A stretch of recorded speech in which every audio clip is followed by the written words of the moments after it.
What's up, tubers? Tito here, Simplistic Fishing, coming back at you tonight to continue our lake breakdown series of Fort Phantom Hill out in West Texas. Now, if you missed the first video, I've got the link up there. You can click that. That'll take you out to the Google Earth version and the Texas Park and Wildlife fishing page, the explanation of the lake. Tonight, we're going to jump in really quick and we're going to look at the offshore hotspots on this lake and see if we can find anything from a contour perspective that would make it worthwhile to fish from the offshore side. Let's go check it out.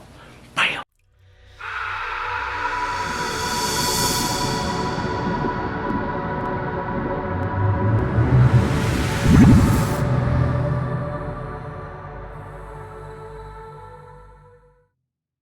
All right, as I mentioned in the intro, now we're going to switch over on Fort Phantom Lake and we are going to look at it from a contour perspective. So what I've done here is I'm using the web app, not the web app, I totally screwed that up. We are using the mobile app for Navionics called Navionics Boating, but it's their Navionics Boating app. I love this app. It gives me all kinds of awesome contour images, stuff like that. It allows me to mark all my offshore hot spots, very consistent. I think my only knock would be with them would maybe be the creek channels are off every once in a while, but they're still pretty dang good. I mean, you can get there. And so everything else is just spot on. I love their mapping and I love their mobile app too. So let's go ahead and let's jump into this thing and let's see what we found on Fort Phantom. And by the way, I'm not sponsored by Navionics. So if you thought I was, I'm not. That's how much I love it. So let's go ahead and start here. We're going to start up here at the dam. And what I think we'll do is we'll work our way down this east side, and then we'll work our way back up the west side. So if we start up here at the dam, you can see lots of just pretty much nothing going on, but there's some pretty good stuff right in here. Notice how deep this is right here, and it makes a nice little point, and then it has a nice drop just right there in that area, right in there. So definitely take a look at that right where I have that marked. Now there's also some other local stuff that they've put in here. This is some pretty deep stuff, 32 foot of water. This may be, with this point coming off, if you're fishing right in here, maybe come over here and look at this point, but I'm thinking maybe these are catfish or something like that. Not sure what they're fishing for. So you can't always get fooled by these fish markers. So I kept looking around here to see what else I could find. I also like this area right in here. Pretty good little point. It actually has a nice little point that comes out to the edge. So I like that. It's kind of like this one as well. So if you do good here, you could come over here as well. Check that out. You could also just check out anywhere around this point, even where that dock is, come up on the inside because you've got so much break that's going on right there off that little rounded point. Then you're going to come over here. This would be more of a springtime thing, but if you notice, this is a pretty giant flat. There's not really totally flat, but pretty gradual as it comes out. So you've got this real long gradual point. Those are good in the fall. Those are good in the spring as well. Definitely things to take a look at there. Then as we move up here, a couple other spots, you could look at is anywhere you see these breaks. So right here, you notice how it gets real tight to those lines are getting real tight. That means that there's some really, really good breaks there. So it's going from shallow to deep extremely, extremely quickly. So you could look at any of those spots where you see that because typically the fish will gather in those areas. But I didn't see anything that was like, jumped out at me that said, hey, you absolutely should fish here. Now, one spot I did miss is going to be right here. So I definitely think you should check this spot out right here because just by looking at it, it's just a point. I'm sure we already had it marked, though, on the Google Earth side, but I'm going to go ahead and mark it here as well just so that we have it. Now, let's zoom back out. We haven't made it very far. I just kind of went to here. Now we're over here. And we're going to take a look at another thing here. And this says that there's some kind of a wreck here. Now, I've never been to this lake before, so this could be like a diving spot. I doubt it because I don't think it looks like a power plant lake, so I doubt you're doing much diving. So I have no idea what kind of wreck it is. But when I hear wreck, I think debris. We're also seeing some pretty deeper water here. Notice how the contours are pretty sharp here. So I don't know what's going on here. If this is like a ditch that's going on here or something like that, and someone wrecked right around the end of this ditch. Whatever it is, really cool contours, really good breaks going on right in here. And plus you have that debris there.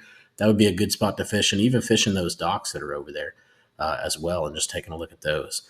All right, so we're going to keep on down. We're going to go on down the lake here. Now, another spot I'd say that I probably missed from an offshore standpoint might be right in here. So see how deep this gets right in here. It's obviously a restricted area, but getting outside of it, out here where it starts to break off, maybe out in this point, that could be a potential place. I mean, it doesn't look too sexy, but definitely just coming out, being close to that really deep water and then coming up and being close to that point could be an area you might want to check out. I'd say right in there, but probably just more of just a scanning thing, see what you find. As we go down here again, you got some of those little sharp spots.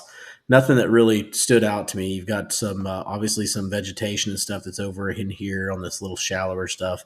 As you come over across this side, though, I did like this. It's a nice little point here. Also looks like there's some kind of a pond or something like that that might be around that point. That could be a brush pile too, so you'll definitely want to check that out.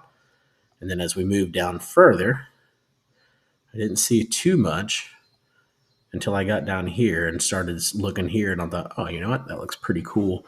Nice little flat point that comes out that has a pretty good drop on it as well. So really like that one. Then we're going to come back out, see what else we find. I'll show you guys where I'm at now. I made my way pretty far down the lake. Now I've got a lot more stuff, I believe, on the other side than I did this side. Now as we move over here, obviously you could come up here and fish around this island. That looks pretty cool. I don't know why you guys. Oh, there we go. Thought you weren't seeing my island. You could fish around this island as well. I would, if I was fishing around the island, I always look to fish the deepest side of the island. So I always try to go back here, and I would probably start back here. I start there first. I might fish the whole island, but I'm probably going to spend more of my time around the bigger breaks and things like that I see around that island. Now, also, there's times of year, especially in early spring, that those fish will actually pull back here and get in here. And this is what we call saddles. And saddles are basically just the land between the island and the point. And it's usually a pretty shallow area, and it's a really good pinch point. The fish are able to really pinch them into those areas. So that's why they gather them there. So anytime they're chasing bait or anytime they're up shallow, those saddles can actually come into play, and you'd be surprised at how effective they are. All right, so I'm going to go on down here. We're going to look at some other stuff. I like the outside edge of this island too. The main thing that I really liked about this was the fact that it said hazard, that there's rock there. And if there's rock in Texas, especially in these muddy lakes, you're going to find some pretty good fish. So definitely fish on the outside edge of that little island that's out there. I mean, it looks pretty good all around it. So it must have some pretty good rock all around it. But I marked the spot where it said there was rock. This may just be all rock. I don't know. I've never been to this lake before, but definitely looks like a good spot to fish around for sure. All right, so let's keep moving down, see what else we can find. Now we're down here at the farthest southern point of the lake. And the only thing I really liked here was right back here in this spot here. And you can see where that green fish is. So notice how the contours get really steep and then they bow out again. And kind of the same thing, kind of goes off that point and tapers off. But just that one little area there where it looks like it gets really tight to the shore, there could be something there. I mean, there might be something there right there around whatever this is, if this is a dock or something like that. But I'm talking literally just fishing, not on the bank, but just a little bit off the bank, kind of right there in that little square. So check it out. There might not be anything there. If there is something there, scoot back here and check this out too, because it's pretty similar. It doesn't have the point that goes with it, but it's got that really big drop. And it's also, from an offshore standpoint, sometimes there's drains back in here, like old drains, like water drains, and they'll get in those drains because those drains are all washed out. And then you find the rock, and obviously find the rock, then you usually find the bass. So anyways, check that out. All right, let's keep moving over here. Another spot, pretty similar again. Again, you're seeing all this huge flat back in here, right? You see those big, wide contour lines, meaning that pretty much nothing's going on. It's just gradually getting deeper. And then all of a sudden you hit this little point here, and you got some pretty good drops that are going in here. So I could see the fish collecting this area. It's a pretty good point. It's the first point off of a big flat as well. So some pretty good things going on for that point. Now, again, we've got those little really sharp areas over here too, so you could check those out, because if that's on, you can find plenty of those areas on this lake where you've got those pretty good drops. Now over here, same type thing. Imagine this is just land or rock, but if you look at here, it looks pretty good. Here, you can definitely tell there's some pretty good drop. If I zoom back, there's no doubt that there's a big ledge or something like that going on right in this area. Now, this could be like an old creek bed or something. There's no telling. It doesn't really show me on the map. But what I can tell is we've got a huge flat. That's probably, there's probably nothing to the flat. You got this flat area here, right? There's just maybe islands, very shallow, right? And then all of a sudden, you go from shallow right there to 11 foot of water. So there's some sort of a drop there. So if you get the drop, that means you got shade there. You've also got an area for them to drop off to and get into deeper water and then come up and feed on those flats as well. So that's just going to be a really good area to go take a look at.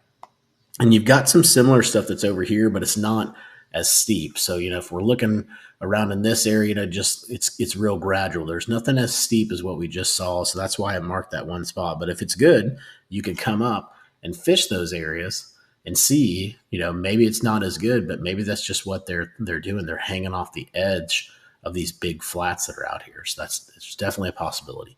All right, so let's keep moving up, see what else we can find on this west side. Again, I'm really focused on anywhere I see those huge breaks. So if I see those huge breaks, that is definitely what I'm going to focus on. So the first one's going to be right in here. Let me move my little mouse out of here. First one's going to be right there. The second one's going to be right here. And then the third is going to be right here as well. All of those are really good points. And notice if you look at those points, all of them have that nice flat top on them, right? You see the big flat top on each one of them. And so they love to get up on the edge of those points. When you see points like that, they love to get up on the top and feed and then pull back down to the edge and then get up on the top and feed and pull back down to the edge. And if you hit them at the right time, it's almost like fishing a brush pile. That it's game on when you get right in that area and you're right in their little feeding zone. So definitely take a look at those. Another good one right here. You've got a pretty good little point here. Nothing too special here, but I did like the fact that it's got a pretty good drop and it's really close to the land, right? So it's probably got some brush piles or something like that someone's probably put up there, especially being close to those docks. But you've got some pretty good depth right there. You're 11 foot here and you're pretty much 0 foot right there. So something's going on right there in that area. These docks are interesting. They almost make their own little points that are out here. Thought that was pretty cool. Coming up here, another big shallow point, right, that comes way out here, and then all of a sudden, you just have this major drop. Now, there is flooded timber up here, but I think that's pretty much in a lot of this lake. But I like that point right there. That's one of those like hidden ones that most people don't know about because maybe it's not as obvious. Now, and it could also be one of those ones that is absolutely nothing. There's just nothing there. But it's a good one to definitely take a look at. Same type thing here. You've got an island or something that comes out up here. Not much of an island. It's like it's a foot here, and that's how island comes up. So not much there. But if you get a little bit out here, it says there's submerged vegetation. Well, if there is some vegetation, get out off the edge of it. Find where that drop is, right there where it starts to get deeper, and then that should break that vegetation, and then the fish will be all along that break. So definitely take a look at that. All right, so let's move on up here, see what else we can find. We actually got some rock that's up here. So I've marked that for you guys. That shallow point has pretty good drops as well. Some decent points out here. It says there's humps. I don't see a hump. I see a point. And then, if that is the deal, you can come out and check these out too. I kind of skipped over those. But here, I like this area up here just because the way it looks like it's got some rocks that are here, some pretty good breaks, it's got some pretty good depth, got a little cut in here. So just all around this little point, I'm sure people have dropped some brush piles and stuff like that you could check out that's around that. If not, at least you've got some rocks. You can do some shaky head fishing, stuff like that. Now check out the ledge here when I zoom that back. I mean, that thing's got some really big breaks going on right in that area. So I don't know exactly what that is, but definitely you've got some really steep stuff going on right in through here. So if I pull back and I'm looking at that, maybe look at this point right here. It doesn't really pop out that much to you as a point, but it's definitely a point. It comes out there and then it breaks off and gets really deep. Almost goes down to 30 foot of water. And in that first spot of it up here, it's 8 foot. So that's pretty big drop going on right in there. Got some good flats that are back in here too. And then here, finally, we get some points that we can really see. So you see one right there. There's another one right there. And I believe that takes us back to the dam and covers us for Fort Phantom Lake. So guys, I hope that was helpful to you guys. This one's been a little bit tricky. It's kind of tricky to find some decent offshore stuff. It was a little bit tricky to break it down as well. These West Texas lakes are always a challenge, but hopefully this helps you guys out. Go check out our website, simplisticfishing.com. We've got all these waypoints out there for you. We take the Google Earth stuff. We take the offshore stuff. If Texas Park and Wildlife has brush piles or fish attractors, we take those as well. We combine them all into one file, and then we're able to to sell them to you guys through an SD card or through the digital file. So not only do we have Fort Phantom Lake, but we've got hundreds of lakes across Texas. We've also got Kentucky, Louisiana, Mississippi, Alabama, and several more. So go check it out, simplisticfishing.com. And until next time, I hope you catch your PB. Take it easy.